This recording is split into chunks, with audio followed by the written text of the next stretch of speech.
when it comes to talking about classics, people tend to talk about older anime. You know, like your Dragon Balls, your Cowboy Bebops, Evangelion, shows like that. You know, the ones from way back then, the golden age. The thing is that those are from yesteryear. When you think about today, all you think about is the abundance of shows we have right now.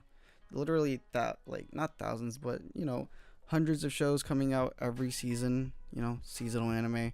There's a lot to keep up with. So you're gonna miss a good show or two once in a while. See, for example, I mainly watch anime, but there's a lot of shows I've missed. But that's for another video at least.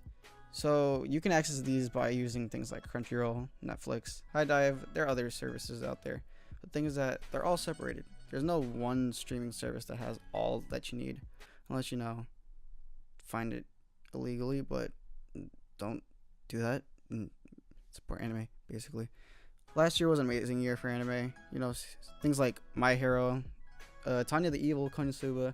A lot of second sequels coming out last year that were really good. That's what I usually remember it by. Other things like Dragon's Maid, which I need to watch that. But there's one show that was pretty much left behind by a lot of people. Like, there's no audience for it, I think. Well, at least when I try to talk about it, everyone's like, I haven't heard of that. Well, like, probably a handful of people. But we're going to talk about that today. And I believe it needs more praise. It was doomed, sort of, by being on Amazon. At the time, Amazon had the whole paywall with, I forget the name of the service, but basically I had to pay 2 times the amount to get anime content. And now with that being gone, all you need is a Prime account. So I think this show pretty much deserves more praise. And the show I'm talking about is, well, InuYashiki, The Last Hero. InuYashiki is an 11-episode series following the characters of InuYashiki and Hero. The series is created by Hiroya Oku. It came out in fall 2017, manga in 2014. Oku is the creator of Gantz, which I haven't really seen, but it's supposedly really good. And so this is basically my first experience with him, and after watching this, I have to say I'm probably going to wind up checking out Gantz or reading it, depending on, time, because there's a lot to watch. Okay, now back to InuYashiki. It's made by Studio Mappa, who, when I actually looked into them, have a very short line of work, but a very, notable one. I've watched a handful of these shows, whether the case with being like a studio like Madhouse or like Bones, where they have a long catalog and you've pretty much watched most of them. But they actually did a good job with the show when I look at it. The main complaint I've actually heard with the show is the CGI. My opinion on CGI is pretty much this: there's a lot of bad in it in anime, but when there's a good one, you'll most likely take notice. Case in point being Land of the Lustrous. But InuYashiki CGI is actually pretty good for what it is. It actually came out the same season as Land of the Lustrous. But in InuYashiki, it's mainly used for its action scenes and its high-end, try not to spoil, but even though you're probably gonna look at the video and be like, oh, what's this? But basically, it's used for their character models and action fluidity. But in its scenes of action, you're so immersed that, well, you almost forget about it actually.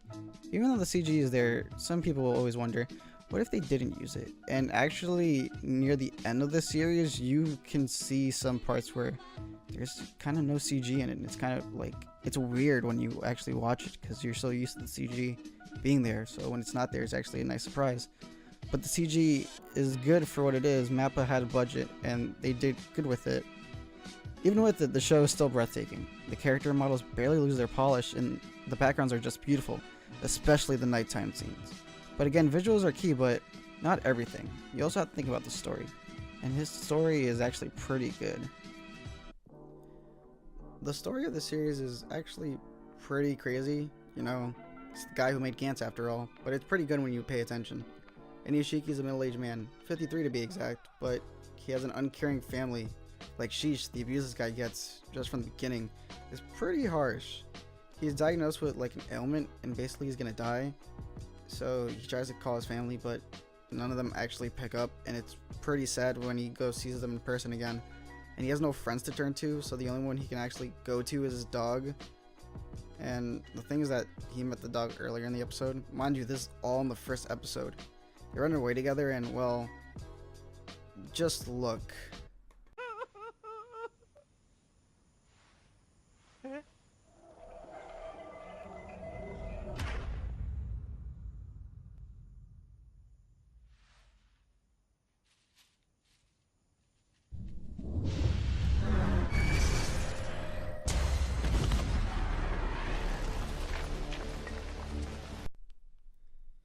As you saw there, he actually meets a teenager. Well, not meet, but he sees one and notices him.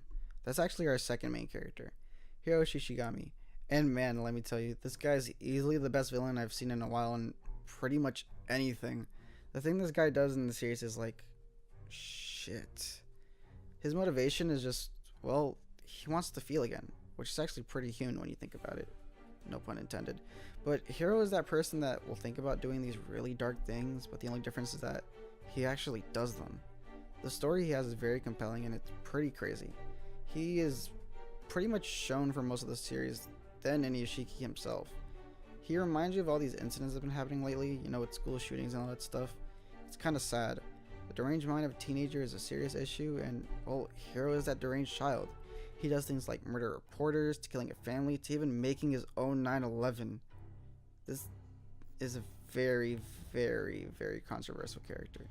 Then you have his soul-searching moments, which try to make you sympathize with him, but with all the things that he's done, it's kind of hard to look away. Now, you're probably wondering, looking at the title, why is it called the modern classic for you? Well, let me tell you a story. When I was a baby, my grandfather played anime for me while I ate, or relaxed, or whatever, just to pass time. There was 2 shows he would put on. First one was the original Dragon Ball series, because he was told it was popular, so he got it for me. And that was the show I actually liked the most, mainly because, well, he put it on first, so it stuck with me more, and it actually had color. So the other show was actually his favorite, the original Astro Boy. I would initially just turn away or cry because, well, it wasn't Dragon Ball, but eventually I would watch. And you're probably wondering, why is this relating to InuYashiki? Well, it's because in episode 3, he learns how to fly, and, well, how does he do that? By singing the theme song from Astro Boy. La la la, hoshi no kanata, yukuzo, atomu, jeko no kiri. Yoshi, yoshi, やれた。早く、早く。空を越えて。ラララ星の彼方行くぞアトム行くぞアトム And I'll already talk about it now, and you can probably hear my voice just going away, but when this happened, it took me a while to realize it, but when I did, I bawled up like a child. It just reminded me of the times I spent with my grandfather, and it came flooding back, and it ate me up inside. I could only imagine the grown-ups who watched the original series, but had an actual conscience while watching it. What would have they felt if they had watched this? With me, it touched me very emotionally, and it very much had me on the edge of my seat. When it comes to the anime we have coming out today, we have many great ones, but no one really says that they're classics. You have your really good ones like My Hero and One Punch Man, but they're always just said as great. They're not really called classics, mainly probably because they haven't gone to that yet, but it's basically about the content, and we have a lot going on.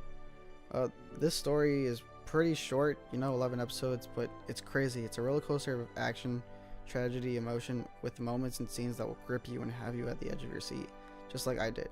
It grabbed me every episode, and I was never bored until the very end.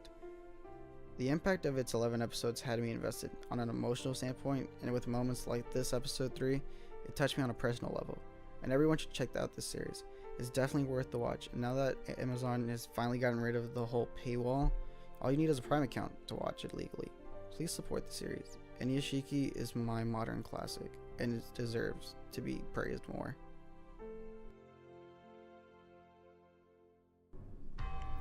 Hey guys, thank you for checking out the video. It means so much to me.